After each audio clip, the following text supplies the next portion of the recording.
मंदिर वाली कोठी जहां भगवान भी नहीं जाते। गांव में एक कोठी थी जहां लोग तो क्या, भगवान की मूर्ति तक नहीं जाती थी। कहते हैं वहां कुछ ऐसा छुपा है जिसे आज तक कोई देखकर लौट नहीं पाया।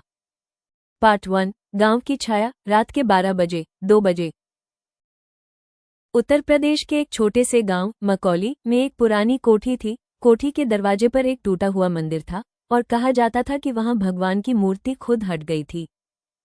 गांव वाले कहते थे उस मंदिर में अब भगवान नहीं रहते, वहां किसी और का वास है। कोठी 70 साल से बंद थी। लेकिन जब शहर से एक आर्किटेक्ट युवती रिया गांव आई तो उसने उस जगह को देखकर कहा, इतना सुंदर आर्किटेक्चर बर्बाद नहीं होना चाहिए, मैं इसे फिर से बनाऊंगी। गांव वालों ने बहुत मना किया पर रिया नहीं मानी। पार्ट 2। पहला दिन। सन्नाटा। 2 बजे 4 बजे रिया ने मजदूर बुलवाए, काम शुरू हुआ। लेकिन पहले ही दिन से अजीब घटनाएं होने लगी। औजार अपने आप इधर उधर फेंक दिए जाते, मंदिर के अंदर कोई लगातार घंटी बजाता जबकि वहां कोई नहीं था। एक रात रिया ने मंदिर में जलती हुई दिया देखा। पास गई तो देखा दिया खुद बुझ गया और पीछे दीवार पर खून से लिखा था, वो वापस आएगी। पार्ट 3। इतिहास की परतें। 4 बजे 6 बजे रिया को शक हुआ तो उसने गांव की बुजुर्ग महिला गुलाबो दादी से पूछा। दादी ने कांपती आवाज में कहा, 1954 में ठाकुर रणवीर सिंह ने एक पुजारी और उसकी बेटी को उस कोठी में बंद करके जला दिया था। लड़की वहां रोज पूजा करती थी और उसी दिन उसकी आत्मा ने कसम खाई थी, जब तक मंदिर में फिर से कोई दिया नहीं जलेगा वो चैन से नहीं रहेगी। रिया का मन डगमगाया, लेकिन वो जिद पर अड़ी रही, मैं उसे मुक्त करूंगी, जो गलत हुआ उसका अंत मैं करूंगी।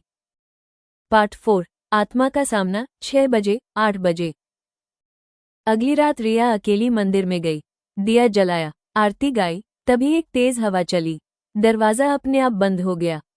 एक लड़की की छाया सामने आई जिसकी आंखों से खून बह रहा था। उसने रिया से कहा, तू जलेगा जैसे मैं जली थी। रिया ने कांपते हुए कहा, नहीं, मैं तुम्हें आजाद करने आई हूं। उसने वही श्लोक पढ़ा जो पुजारी की बेटी पढ़ती थी।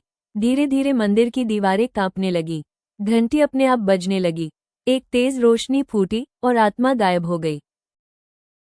पार्ट 5। कोठी का नया जीवन। 8 बजे 10 बजे सुबह जब गांव वालों ने कोठी देखी, मंदिर में भगवान की मूर्ति फिर से स्थापित थी।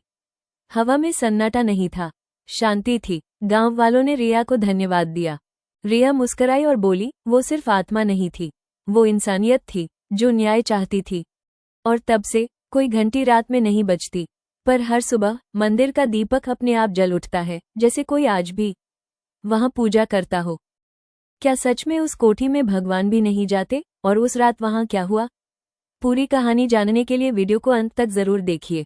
अगर दिल थाम कर बैठने की हिम्मत है तो इस रहस्य से पर्दा उठाइए। सुनो दिल से को सब्सक्राइब करें और घंटी दबाएं, हर नई डरावनी कहानी सबसे पहले आपके पास।